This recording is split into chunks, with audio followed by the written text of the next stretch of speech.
bagaa ayyaana du'aa ka'uu gooftaa Yesuus Kiristoos ayyaana Faasigaa isin ga'e isiniin jechuu barbaada. Faasigaa jechi jedhu bira darbuu jechuudha. Kunis dha'icha isa dhumaa hangafa mana Gibxii keessa horiidha hamma mana mootiitti hangafa isa ajjeeseen booddee sabni Israa'el kan ittiin achi keessaa ba'an.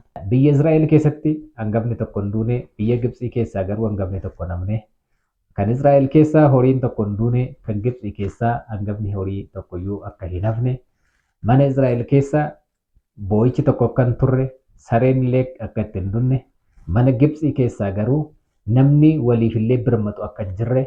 Faasigaa jechuun bira darbuu jechuu akkuma ta'e, Faasigaa jechuun gama biraatiinis jijjiirama eenyummaa namarratti kan raawwate jechuudha.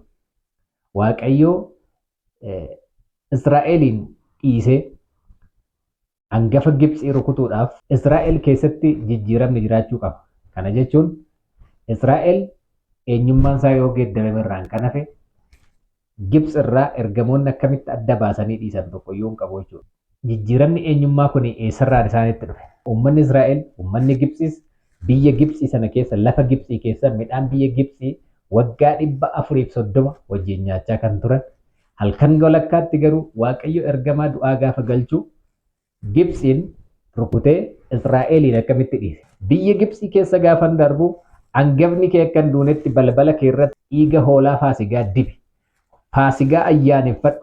Bara baraan dhaloota kee keessatti kuni eeggamaa ayyaana eeggamaa seenaadhaaf siifaa ta'u jedheekkaa. Ergamaan gaafa halkan Gibxi keessaa hangafa rukutu yookaan ajjeesu, horii keessaa gaafa ajjeesu akkaataa ittiin ergamoonni sun biyya sana keessa sakatta'iinsa gaggeessantu jira jechuudha. Israa'el keessatti ergamaan dhaqee hangafa argee hangafa dhiisuudhaaf wanta inni ilaalu baay'een jiraachuu qaba jechuudha. Faasigaa jechuun jijjiirama eenyummaa namarratti ta'u innis maalirraa kan dhufu? Nyaachuurraan kan dhufu. Gosa maaddii namni irraa nyaateerraan kan inni dhufu. Faasigaa jechuun eenyummaan namaa qoratamee du'arraa hafuu jechuudha. Qorannaa dhiiga akkamiitu jira?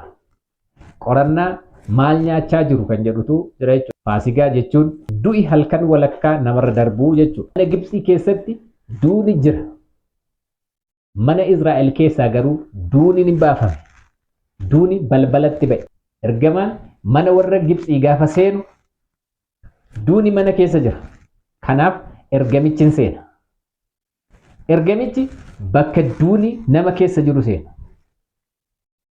Mana Gibxii keessa gaafa seenu duuni hangafa warra Gibxii keessa jira. Mana Israa'el keessa gaafa seenu duuni balbalatti baafameera. Duuni karra isaaniirra jira. Balbala isaaniirratti argee deebi'a. Akkamitti argee deebi'a? Hangafoota biyya Gibxii hundumaa halkan walakkaa seenee mana manaa seenee hangafa kan ajjeese, horii ajjeesee kan ba'u milikkita kaa'anii darban qabu jechuudha. Lammata akka seenanii waan biraan barbaanneef yeroo akka hin gubneef dabalataan akka hin ajjeefneef milikkinni ittiin adda ittiin baasan tokko jira jechuudha. Kanaaf ergamaan gaafa dhufu mana keessaa, mana kana keessaa, mana Israa'elitti gaafa dhufu balbala isaa irratti, michichila balbalaa irratti dhiigni gaafa dibamee argu mana kana keessaa hangafni du'eeraa jedhee bira darbaa jechuudha. Bira darbaa jechuudha. Warra Gibxii keessatti duuni hangafa keessa jira. Warra Israa'el keessatti garuu duuni hoolaa Faasigaa keessa jira. Warra Gibxii keessatti du'i hangafa keessa jira, hangafni du'ee hin jiru. Kanaaf ergamaan seenee ajjeesee ba'a. Warra Israa'el keessatti duuni hoolaa Faasigaa keessa jira, hoolichis du'eera. Dhiigni milikkinni isaa immoo dhiigaa jechuudha. Kanaaf bira darba. Warra Israa'el keessatti duuni hangafa keessaa ba'ee hoolaa keessa kaawwameera. Jireenyis akkasuma hoolaa keessaa baafamee hangafa Israa'el keessa kaawwameera. Kanaaf ergamaan hangafa Israa'el bira gaafa dhaqu du'a isa ajjeesuu hin qabu. Du'a hangafa ajjeesuu hin qabu. Sartifikeetii hin qabu. Hangafoota Israa'el keessa maaltu jira? Jireenya hoolichaatu jira jechuudha. Waaqayyo dhiiga hoolotaa, dhiiga re'ootaa balbala mana Israa'el irratti argee du'a erga dabarse ajjeesuudhaaf hin seenu erga jedhe seenaa qabatamaa ta'ee macaafa qulqulluu keessatti dhugaa sirrii ta'ee erga jiraate gaaddidduu isa ta'e argee erga darbe hoolota nu beeknu ro'oota nuti beeknu dhiiga isaanii argee Israa'el irra erga darbe hoolaa faasigaa isa dhugaa dhagna isa dhugaa Yesuus Kiristoosiin argee immoo hammam nurra haa darbu dhiiga Kiristoos kan dhuge foon Kiristoos kan nyaate dhugumaan Waaqayyo balaa irratti argachuu hin danda'u. Yesuus Kiristoos akkas jedheera waan ta'eef ani jireenya koo hoolotaaf dabarsee nan kenna jedheera. Namni gooftaa Yesuus Kiristoositti amane kamiyyuu jireenya gooftaan Yesuus Kiristoos ofii isaatii nuuf dabarsee of kennuu isaatiif nuuf du'e jireenya isaa fudhannee jireenya keenya keessa kaawwanneerra. Jireenya Kiristoos erga na keessa jiraate Waaqayyo du'a na keessatti arguu hin danda'u. Waaqayyo jireenya hoolaa, jireenya tiksee isa hangafichaa na keessatti arga jechuudha. Har'a akkamitti Waaqayyo Yesuus Kiristoos kan du'e waggaa 2000 kana macaafa qulqulluu keessaa akkuma arginu nama fayyisuuf cubbuu namarraa dhiquuf dhiigni isaa ammayyuu ho'aadha. Macaafa seerotaa keessatti horii tokko dhiiga isaa wajjin hin nyaatina. Sababiin isaayyuu lubbuun dhiiga keessa waan jiruuf jireenyi lubbu qabeeyyii sana jireenyi namaa dhiiga keessa waan jiruuf dhiiga namaa hin dhangalaasinaa. Kanaaf namni dhiiga gooftaa Yesuusiin dhuge jechuun jireenyi gooftaa Yesuus Kiristoos dhiiga isaa keessa waan jiruuf jireenya keenya keessatti Waaqayyo kan inni argu jireenya gooftaa Yesuus Kiristoos nu keessatti arga malee akka bara Israa'el Gibxi keessa turanii balbala irratti dhiiga argee osoo hin ta'in jireenya keenya keessatti jireenya Yesuusiin arga. Jireenya Yesuusiin arga jechuun immoo jireenyi gooftaa Yesuus Kiristoos dhiiga isaa keessa waan jiruuf jireenya gooftaa Yesuus nurratti arge jechuun dhiiga gooftaa Yesuus nurratti argeera jechuudha. Jireenya kanaaf dhiigni gooftaa Yesuus dhangala'eera kan jedhu nurratti waan arguuf Waaqayyo nurra darbaa jechuudha. Yeroo baay'ee dhugaa nutti fakkaachuu dhiisuu danda'a. Namni akkamitti gooftaa Yesuusitti amane, namni akkamitti dhiiga gooftaa Yesuusiin dhuge, dhagna gooftaa Yesuusiin nyaatee balaa Waaqayyo lafa kanarratti fidu, horii isaa Waaqayyo lafa kanarratti fidu jalaa akkamitti bahaa jedhee gaaffii guddaa kaasuu ni danda'a. Wanti nu hubanne tokko garuu tokko jira.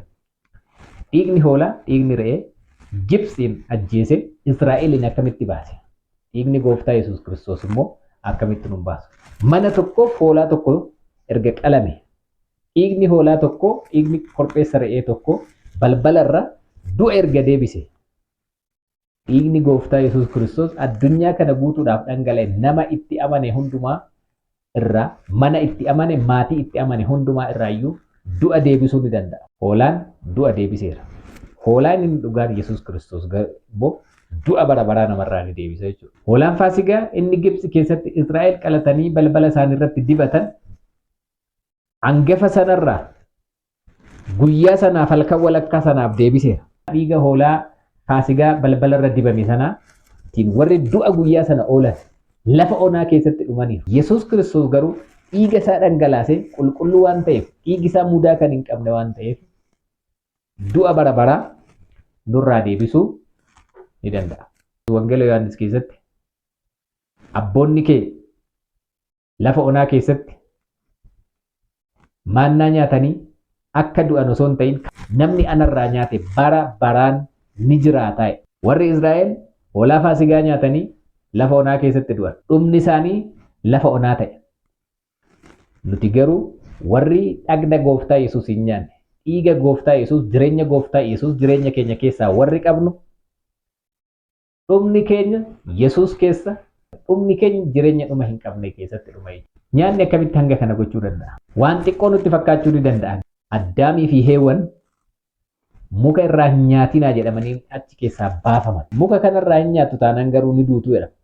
Yesuus Kiristoos gaafa dhufu garuu isin damoota kooti natti qabamtanii yoo jiraattan waan kamiyyuu gochuu ni dandeessu. Nyaatanii iddoo sana keessaa ba'anii nyaannee iddoo gaariitti ol nu deebisa. Akkamitti nu deebisa? Akkamitti baase? Itti amannee akkamitti jireenyatti nu galcha? Nyaatanii akkamitti bara baraaf cubbuu baatanii gara keenyatti dhufan?